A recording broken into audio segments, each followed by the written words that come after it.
Hello dear. तो चलिए शुरू करते हैं बेसिक मैथमेटिक्स फॉर फिजिक्स। देखिए, फिजिक्स के प्रॉब्लम्स को सॉल्व करते हुए हमें अलग अलग तरीके का मैथमेटिकल टूल्स यूज करना होता है। वैसे देखा जाए तो मैथमेटिक्स के लगभग सारे टूल्स ही फिजिक्स में यूज होते हैं, लेकिन उनमें से कुछ टूल्स जो है फिजिक्स में काफी फ्रीक्वेंटली यूज होता है और काफी इन डेप्थ यूज होता है। जैसे कि उनमें से कुछ कॉन्सेप्ट्स जो है वो है डिफरेंशिएशन और इंटीग्रेशन। इनका यूज फिजिक्स में खूब होता है, काफी फ्रीक्वेंटली होता है, और इनके बिना फिजिक्स जो है वो फिजिक्स अंधा हो जाता है। फिजिक्स के प्रॉब्लम हम सॉल्व ही नहीं कर सकते हैं।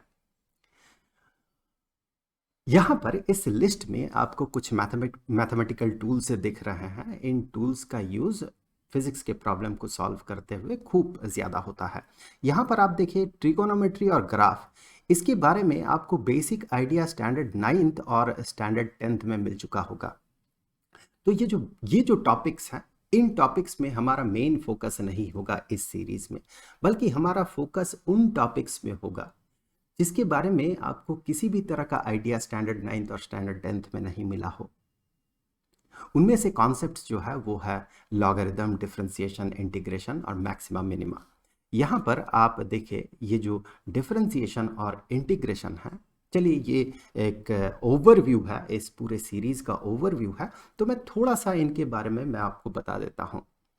और चूंकि ये फिजिक्स के सेंस में हम इस सीरीज को पढ़ने वाले हैं, सीखने वाले हैं, तो फिजिक्स के ही सेंस में हम इसे देखने वाले हैं कि ये एक्चुअली है क्या, ये करता क्या है। Differentiation, integration, maxima minima, logarithm, ये सब करता क्या है। तो देखिए, स्टैंडर्ड 9th में हमने वेलोसिटी और टाइम के बारे में, वेलोसिटी, एक्सेलरेशन, डिस्प्लेसमेंट के बारे में पढ़ा था।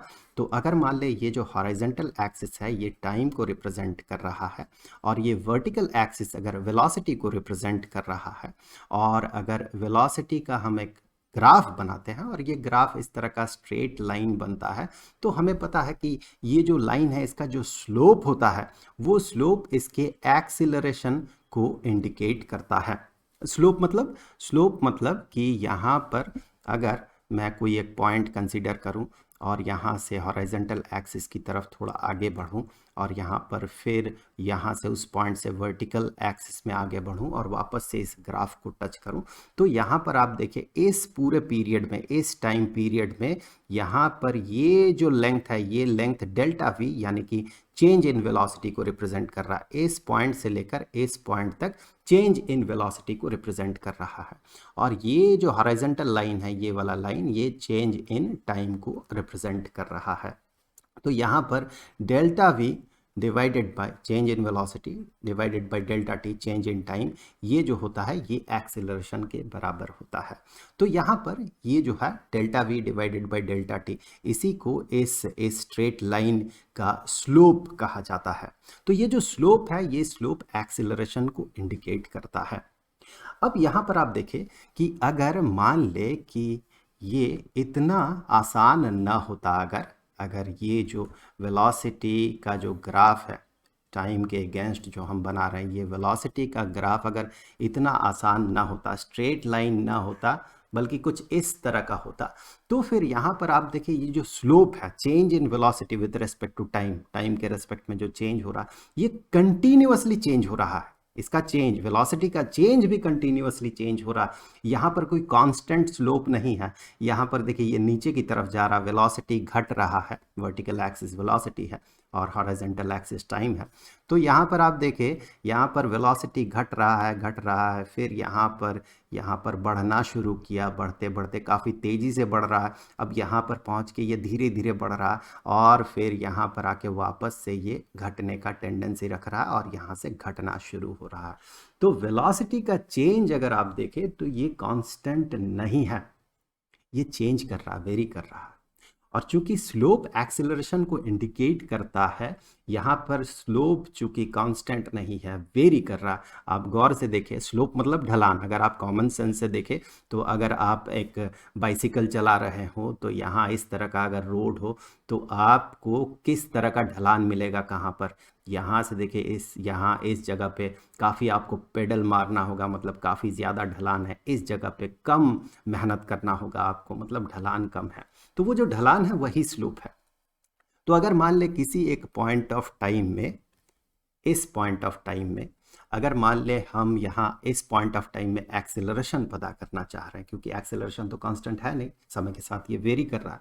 तो यहाँ पर अगर हम एक्सेलरेशन पता करना चाहें तो हमें क्या करना होगा, यहाँ पर इस पॉइंट में जो इसका स्लोप होगा, इस कर्व का जो स्लोप होगा, जो कि ऑब्वियसली इस पॉइंट में जो स्लोप होगा वो ऑब्वियसली इस कर्व में अगर हम एक टैंजेंट ड्रॉ करें जो कि उस पॉइंट को टच करते हुए पार हो, तो ये टैंजेंट इंडिकेट करेगा कि इस जगह पे, इस कर्व के इस जगह पे स्लोप कितना है।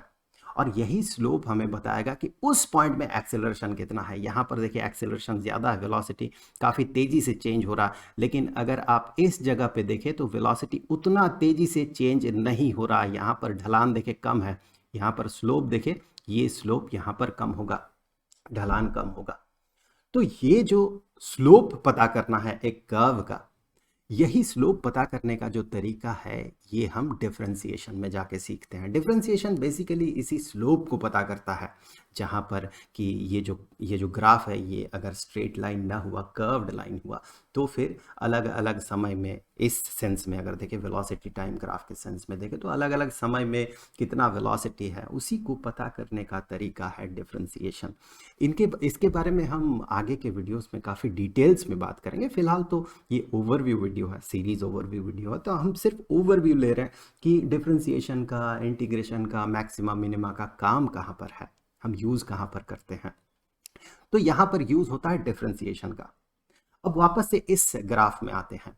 अगर मान ले कहा जाए 0 समय से लेके इतने समय तक, ये मान ले टी1 समय तक ये जो वेलोसिटी है बॉडी का, इस वेलोसिटी के कारण डिस्प्लेसमेंट कितना हुआ, अगर ये पता करना है तो हमें पता है, ये हमने स्टैंडर्ड 9th में देखा था कि इस केस में हम क्या करते हैं, यहाँ ये जो ग्राफ है, वेलोसिटी का जो ग्राफ है, ये टाइम एक्सिस के साथ जो एरिया सबटेंड करता है, यहाँ पर ये ट्रायंगल बन रहा है, ये जो एरिया सबटेंड करता है यही एरिया होता है डिस्प्लेसमेंट। ये हमने स्टैंडर्ड 9th में पढ़ा था।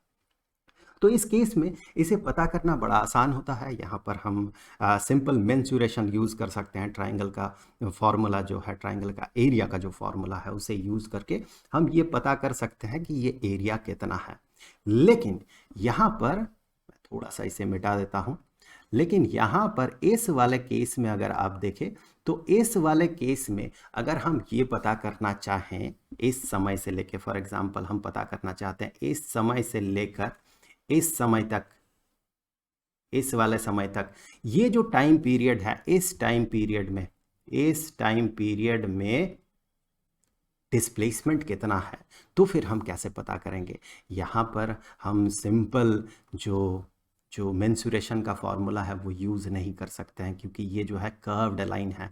तो यहाँ पर ये जो एरिया सबटेंड कर रहा है, ये इस टाइम रेंज में या टाइम पीरियड में टाइम एक्सिस के साथ जो एरिया सबटेंड कर रहा, ऑब्वियसली वही होगा डिस्प्लेसमेंट। लेकिन इसे पता कैसे किया जाएगा? इसे पता करने का जो तरीका है वही है इंटीग्रेशन। अब यहाँ पर आप देखें, यहाँ वेलोसिटी जो है इस जगह से अगर आप देखना शुरू करते हैं तो यहाँ से वेलोसिटी घट रहा, घटते इस जगह पे आके वेलोसिटी मिनिमम हुआ और फिर बढ़ रहा, बढ़ते इस जगह पे आके वेलोसिटी जो है ये मैक्सिमम हुआ। तो ऐसे सिचुएशन में अगर कोई कर्व रहे, उस कर्व का मैक्सिमम और मिनिमम वैल्यू कहाँ पर है, कितना है, ये अगर पता करना होता है तो हम जो मैथमेटिकल टूल यूज़ करते हैं वो होता है मैक्सिमा मिनिमा। और ये मैक्सिमा मिनिमा जो कॉन्सेप्ट यूज़ करता है वो डिफरेंशिएशन का ही कॉन्सेप्ट को यूज़ करता है। वो तो आगे जब हम मैक्सिमा मिनिमा पे बात करेंगे वहाँ पर हम देखेंगे कि किस तरह से वो डिफरेंशिएशन का कॉन्सेप्ट को यूज़ करता है और कैसे हम मैक्सिमा मिनिमा के कॉन्सेप्ट से मैक्सिमम वैल्यू और मिनिमम वैल्यू एक कर्व का या एक ग्राफ का मैक्सिमम वैल्यू और मिनिमम वैल्यू पता करते हैं। वो तो हम आगे के वीडियोस में देखेंगे। फिलहाल आप ओवरव्यू ले लीजिए कि यहाँ जो ये टूल्स हैं, इन टूल्स का क्या काम है। अब देखिए, डिफरेंशिएशन और इंटीग्रेशन में एक खास जगह पे कॉन्सेप्ट यूज होता है, वो है लॉगरिथम का कॉन्सेप्ट। वैसे लॉगरिथम का कॉन्सेप्ट अगर देखा जाए तो ये एक्सपोनेंट का ही कॉन्सेप्ट का एक दूसरा रूप है, एक अलग तरीके से एक्सपोनेंट को यूज करना होता है। जैसे कि अगर मान ले एक्सपोनेंशियल अगर इक्वेशन की बात करें तो a to the power b is equal to c, तो ये एक ऐसा इक्वेशन है जो कि एक्सपोनेंट के फॉर्म में है। इसी को एक अलग तरीके से रिप्रेजेंट करने का जो मैथमेटिकल टूल है वो है लॉगरिथम। लॉगरिथम हमारे परसेप्शन के कारण एक्सपोनेंट से थोड़ा ज़्यादा फ्रीडम हमें देता है, थोड़ा ज़्यादा हम अलग अलग तरह के फॉर्मूला को यूज़ कर पाते हैं और जो प्रॉब्लम्स हैं उन प्रॉब्लम्स को थोड़ा आसानी से सॉल्व कर पाते हैं।